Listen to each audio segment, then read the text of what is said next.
Hello, so it's the 2nd of October 2017 and I feel a little bit guilty. I feel like I've let you down.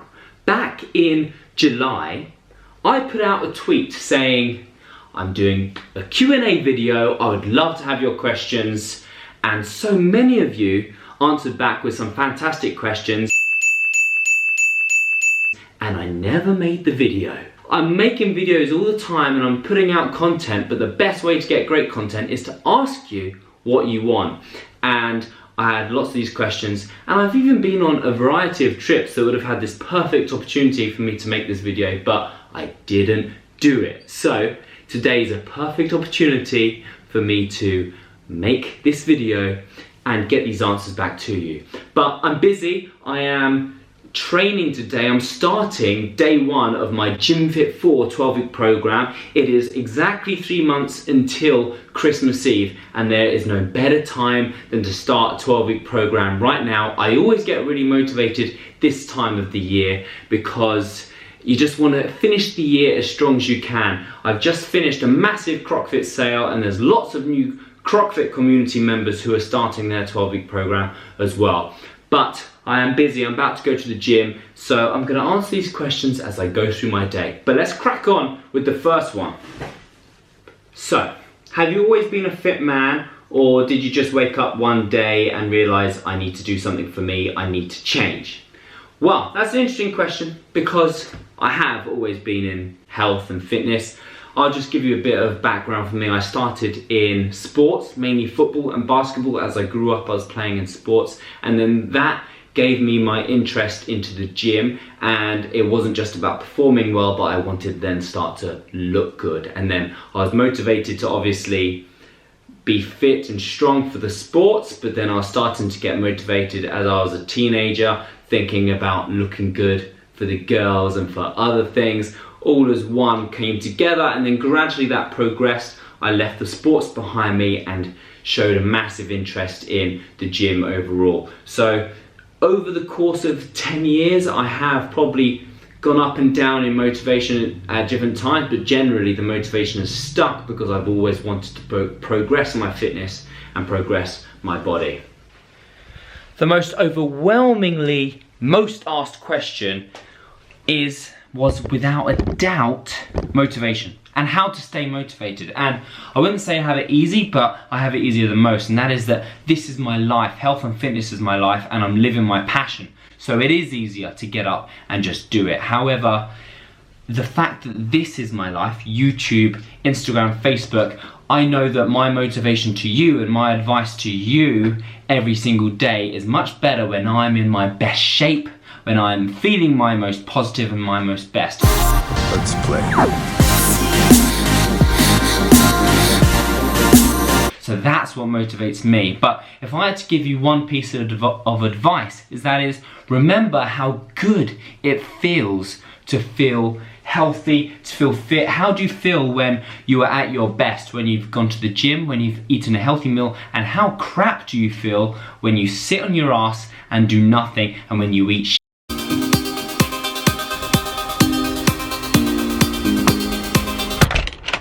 And then when you connect that feeling of feeling awesome with eating well and training every day, then you know that you're going to be motivated long term for a healthy life. Next question, how many times a day do you eat and do you drink alcohol?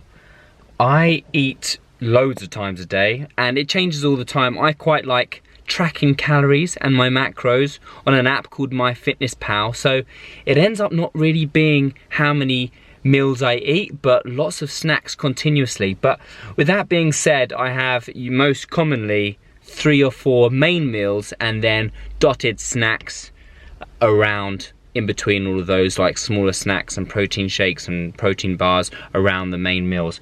Which brings us on to the next question, which is, do you take any dietary supplements or sports supplements? And yes, I do. I am fortunately sponsored by a brand called Reflex Nutrition, in which I take a whole range of supplements from a simple protein powder, adding to my post-workout protein shake, or adding to a protein porridge in the morning, to multivitamins, krill oil, omega-3 and things like that to really help me not just work on my aesthetics and how I look, but knowing that I'm healthy as well. And so many people get confused with the whole supplementation and the fact that it doesn't take away from what you eat from your diet. Number one is that you have a healthy diet and then you supplement with supplements on top of that. Okay, so next question. Are you obsessed with social media? Am I obsessed with social media? Well, I'm sure my fiance Sarah and family would think so, but to be honest, it's my life now. It's my business. It's Crockford. It's everything. It's what I do every single day. So I guess I'm a little bit obsessed and I don't go a single day without it. So yeah, I am obsessed, but it is work. I reckon I could live without it. If it wasn't my work and I had to take some time off of it, then I would. Sometimes when I'm on holiday, if I force myself to get away from my phone and social media, it feels great. It feels nice to really connect with the world a little bit more and to be in the now. Sometimes you get very lost in social media, especially when I'm creating and posting and posting and posting and then looking and scrolling. It's always just go, go, go. But you take away from social media and sometimes you get to really connect with the now. And that's what I really love sometimes, is having that contrast. Oh, I just remembered that I forgot to answer the alcohol question. And really not very much. To be honest, when I want to have a cheat meal or go off the rails a little bit, alcohol isn't my first choice. I prefer some other things. My cheat meals, I like a big burger or a nice meal out at a nice restaurant, or some chocolate or cookies or donuts or things, but alcohol not so much. Occasionally I would grab Jack Daniels and Coke, a whiskey or a JD at home, or if I'm out and it's a social thing to drink, then I do have a couple of drinks. But I just don't like the feeling of being really drunk. I don't like the feeling I feel the next morning when I'm low in motivation, feel a little bit low and depressed, and then it's more than just the drink. As soon as I drink, it then has a snowball effect that I do not like. So I just keep away from it. Great. Might as well ask the next question, which is, who's your biggest inspiration? I've always been curious about who's inspired the inspiring. It didn't say that, I'm just trying to decode what it meant. Basically, in sportsman, Michael Jordan; fitness, Steve Cook; in filmmaking and YouTube, Casey Neistat. Man, is he good at making movies. So next question is how you started and your challenges. So I started, I guess, started meaning started what I am now and what I'm doing now. My background is personal training, so I went to university, studied fitness and personal training, went straight into personal training, gained lots of experience, became a fitness model, took up the whole social media thing, saw the birth of my Crockford online programs because I wanted to impact and help as many people as possible rather than just one-to-one personal training. And you see, that's many changes. And in fact, going back to the last point about Casey Neistat, is something that I heard him say recently actually about a career and getting through the jungle. If this is at the beginning and this is at the end of your career, how to navigate your way through that jungle means swinging from tree to tree, reaching for the next opportunity. But not just reaching for the next opportunity, but letting go of the last one as well. And I think that's been my biggest challenge. I can do it well, and I've had to do it, and we all have to do it, but it's a challenge.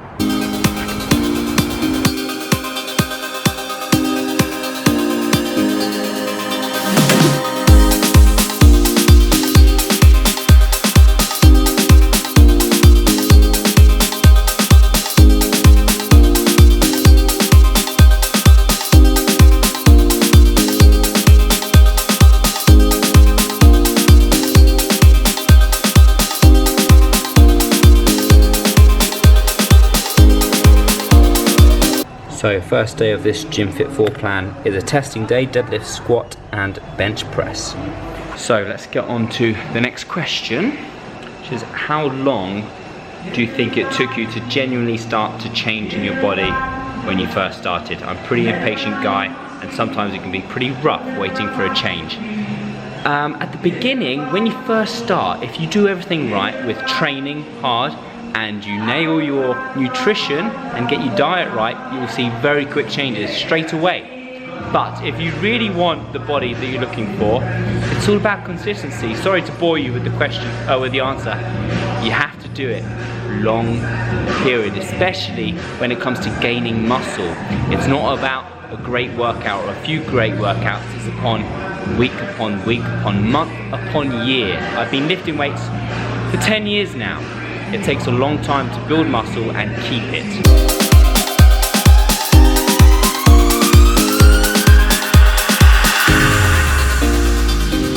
Okay, so Alex, what is your favourite part of your body and why did you choose that part? I don't like this question and I would just ignore it. However, it's a popular question and I don't understand why. I don't understand why people want to know what I think my favourite part of the body is. And to be honest, I don't really know.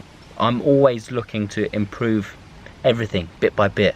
Over the years I've had parts which I've liked and then I've always wanted to improve something else, and that feeling never really ends. Okay, so let's do a couple more questions. So, what sort of meals and snacks do you make when you're strapped for time and rushing in the morning? And I've just had my post-workout protein shake, and this protein shake is well, it's finished now, it's gone because I've just had it. But what I've just made is very often what I have in the morning when I'm rushed for time. It's actually what my fiancée Sarah makes in the evening and then takes to work in the morning. It is so quick, great to prepare for the night before or in a rush in the morning, and it's what I do too sometimes. Simply unsweetened almond milk mixed with protein powder, ideally like a vanilla or chocolate works best, and 30 or 40 grams of oats and peanut butter or almond butter, like 15-20 grams, and then frozen blueberries, and that is a fantastic combo. So creamy, so tasty, and it's, you know, if you need more calories because you're gaining weight, then you up the carbs from the oats and up the fats from the almond butter. If you are looking to reduce your calories and you're struggling with your calorie intake and need to find places to reduce it, then again you can alter the carbs and the fats with the almond butter and the oats, but really you shouldn't have to because that's a very lovely good bit of nutrition there. And make sure you prepare and know what you're going to have, because if you leave it to chance and you're out and about and you grab something from the shop, it's not going to be as good as if you had prepared mentally and physically, either made something or went out and bought something which you knew was good, because when you get hungry you make the worst choices. Top 5 destinations I want to go to. I have to go back to the USA, definitely New York and California. Top 2 I have to go. South America like Brazil, Rio de Janeiro. I have to go to East and Asia like Thailand, Bali and Australia. I've got so many places to go to. I travel a lot in Europe, but outside of Europe, not so much. What do I look for in gym shoes? I wear running shoes, but I think I need new ones, or special gym shoes, question mark. 1 second. So, it's a good question. And a lot of people just use the same kind of trainer and says it doesn't really matter. But in my opinion, the different types of trainers, they feel different for different purposes. So for example, like that question, let's start with running. And I think what you're looking for in a running shoe is support around the ankle and the foot, and your heel should be elevated. These are my running shoes. And you can see they're pretty chunky. The heel is definitely higher than the toe. And they're very good for kind of trail running and concrete running as well. And yeah, there's quite a lot of support. However, when it comes to lifting and going to the gym and lifting deadlift squats, just like I did today, we're looking for a flatter, more secure and stable surface. These are my newest pair, and you can see they are flat, from heel to toe, and that's how I feel most comfortable, because I'm not always just lifting. I'm very often going from a lift to a treadmill, to a rowing machine, to kettlebell swings, and that circuit style of training, I am most comfortable in this. If you're just a powerlifter and going to lift, then a heel elevated shoe is pretty good as well. But yeah, I like doing that. And then when it comes to like some of these trainers, which, you know, sorry, they're a bit dirty. This trainer I see more as kind of fashion than any real purpose. When I wear them and train in the gym, I don't really train lower body very much. I just don't feel very secure, but you know, sorry Adidas.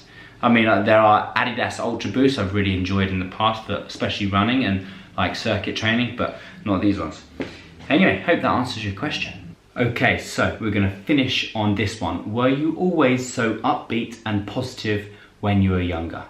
And the answer is yes. Yes, I was. I've always been positive. I've always been optimistic, and I'm not sure whether it's genetics or my parents, my upbringing, my parents were fantastic, or whether it's just a part of me. But what's the alternative? That you're negative and that you see problems all the time? And that's the thing. When I see problems, I find a solution, and that's always been me. Whereas a lot of people in today's society see a problem, dwell on it, get unhappy, think negatively, and then take forever to get a solution.